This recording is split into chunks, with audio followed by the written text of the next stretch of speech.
Hello and welcome to my quarantine kitchen. Today I'd like to show you how to make ginger milk. Now this recipe has been in our families for many generations and I'm going to show you how to make that. This is sure to ward off the colds and flus this season, so stay tuned for the recipe.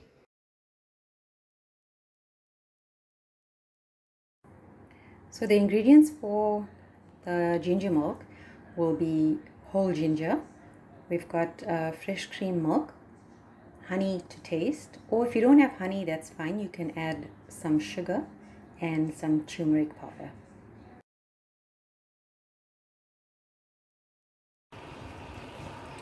Alright, to get your ginger milk, to bring it all together, you need a pot with some water. I put a little bit of water in it, less than half a cup.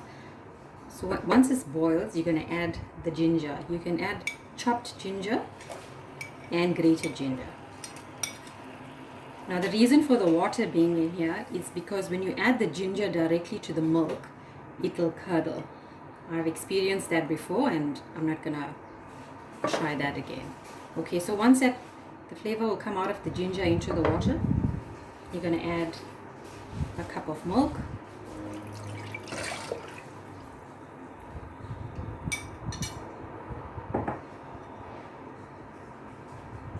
some turmeric, and sugar to taste. So now we're going to bring this entire thing to a boil.